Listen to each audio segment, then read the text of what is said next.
Getting the layers in a drawing template is just the beginning of what's going to be useful for us every time we make a drawing in AutoCAD.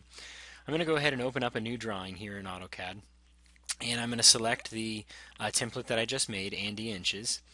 And when I open this guy, now you can see that, look at that, I have all my layers all ready to go with their different line types. Everything is set up as I like. If we look at the units, we can see that the units are also set for insertion to be in the inches system, so we're all good here. Now, when I actually go to print something in AutoCAD, I'm going to do that from layout space. And there's like several different reasons for that. The main one is that when we draw something in model space, we draw it true size. So if I have something that's 100 feet long, I draw it 100 feet long in model space. But when I go to print that, if I'm going to print it on an 8.5 by 11 piece of paper, I need to scale it down, right? Where maybe 1 inch equals 10 feet or something like that. So in model space, I draw things the exact size that they are, and in paper space, I then scale those. So model space is where I do my drawing. Paper space or layout space is where I actually print from. In the center of your paper space, by default, you'll see one viewport. And this viewport is actually a window back into our model space. So for instance, if I go ahead and draw a circle here, okay, and then I go back to layout space, I can see the edge of that circle. And in fact, if I double click in the viewport, I can zoom extents and it will show me that circle. All right. And notice I can zoom in and out in my paper space. And as I do that, if you look in this lower right hand corner, you can see that the viewport scale changes. It's not very convenient to have a scale of 0.3768. It's more typical, we're going to want to have a scale that means something we're used to, like 1 to 4 or 1 to 2, meaning every unit that is drawn on the page is actually good for 2 units in real life. Okay, in this case we're using inches. It's a pretty straightforward process. We should be used to this. And in this tutorial I'm actually not interested so much in the drawing, so I'm going to go ahead and erase my circle. But I wanted to demonstrate to you the difference between model space and layout space. Layout space is where we're going to be actually formally printing our drawings and formulating everything that goes into our drawing. Every time we do that, we're going to want to put a title block on our drawing. A title block should include things like who drew the drawing, what the name of the part is, how many sheets there are in drawings for multi-sheet drawings. It could include your company name, the scale definitely needs to be there, the types of units that the drawing is in. All of that is good information to put in your title block, and each company has their own title block. I would encourage you as a student to develop your own title block.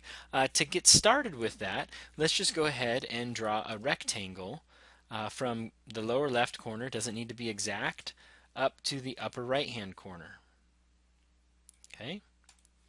And I'm going to go ahead and change the line weight of that. I can select the rectangle, right click on it, and go to properties. Okay, and it says line type, line view, and the thickness. Okay, so I can change the line weight here, and I'm going to make it a little on the thicker side. Okay, and now I'll escape out of that. Maybe we'll make it even thicker. Okay, that's fine. Now, when I select that rectangle, I'm going to want to offset some lines from it. Okay, and to do that, I'm going to explode the rectangle. The explode command is a new one for us. What explode does is it takes the rectangle that's one object currently, and if I explode it, now I can select each of the edges independently. Okay, so I'm going to go ahead and zoom into my paper space a little bit here, and now I'm going to use the offset command. And offset, I'm first going to specify the distance, and I want to offset 0.25 offset. Okay, and I'm going to choose this line, and I'm going to move up. And see what that does is it copies a second line there.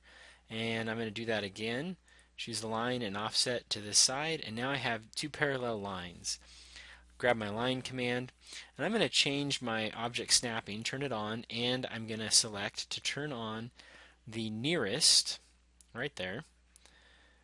Oops, I think I actually unselected it there. I like having nearest turned on so that it knows, okay, I want to start right on this line and I want to finish down here on this line. Okay, and I know that's 0.5 because I offset by half, and I'll do that again another 0.5 this way, and maybe make some smaller boxes over here.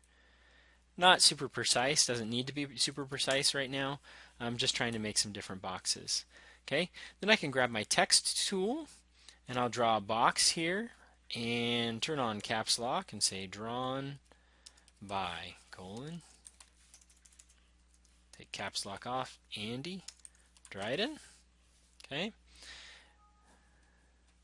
Save my text changes.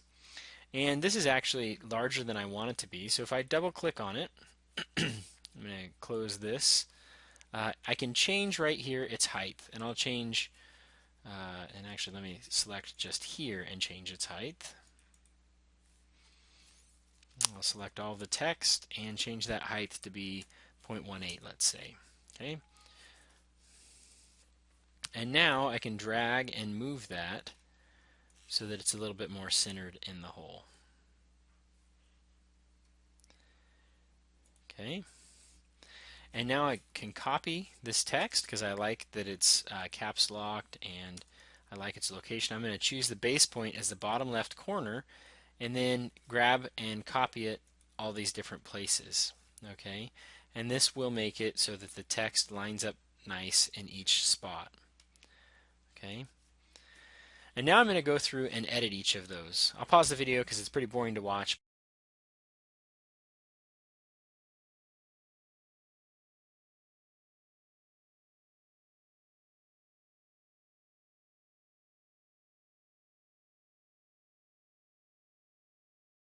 And yours can be different. These are just some ideas. I'm actually going to take this one out and I'll just leave my title block like that.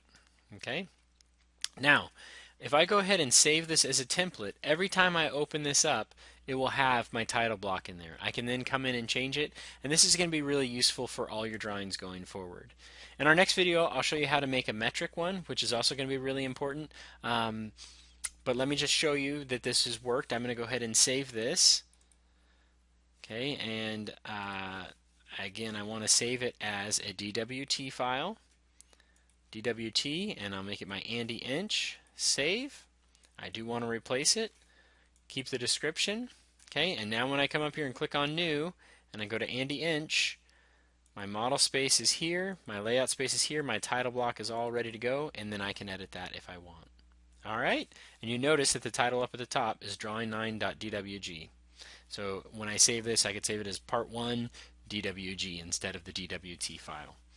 Alright, tune in next time for how to make a metric drawing template.